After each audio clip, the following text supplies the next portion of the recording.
കായംകുളത്തെ വിപ്ലവത്തിന്റെ നാടായ പത്തിയൂരിന് പട്ടിനാഥന്മാരുടെ മണ്ണ് എന്നൊരു വിശേഷണമുണ്ട്. എന്നാൽ പത്തിയൂരിന്റെ വിപ്ലവത്തിന് തുടക്കം കുറിച്ച കായംകുളം സൈന്യത്തിലെ പത്തിയൂരിന്റെ പടനായകനെ പറ്റി നമുക്ക് പറയാം.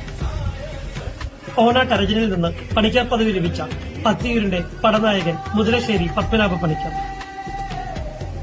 ചെറിയ പത്തിയൂർ എന്ന സ്ഥലത്താണ് മുതലശ്ശേരി തറവാടും കളരിയും സ്ഥിതി ചെയ്യുന്നത്. കായംകുളത്തിന്റെ ചാവേർപടയിലേക്ക് കുറേയേറെ സൈനികരെ സമ്മാനിച്ച ഈഴവച്ചേകവരുടെ കളരിയാണ് മുതലശ്ശേരി കളരി. തിരുവിതാംകൂറിനെതിരെയുള്ള കായംകുളത്തിന്റെ വിജയത്തിനു ശേഷം യുദ്ധം കഴിഞ്ഞ് മുതലശ്ശേരി പത്മനാഭ പണിക്കർ അദ്ദേഹത്തിന്റെ കളരിയുടെ സമീപത്തായുള്ള ഈ പ്ലാവിൻ ചുവട്ടിൽ വിശ്രമിക്കുകയായിരുന്നു. അദ്ദേഹത്തിന്റെ കുടവ തലയ്ക്ക് പിന്നിൽ വെച്ചായിരുന്നു ഉറക്കം.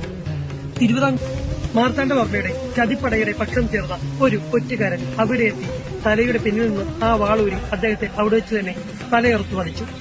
അങ്ങനെ ആ ധീരയോദ്ധാവ് അദ്ദേഹത്തിന്റെ കളരിയിൽ വെച്ച് തന്നെ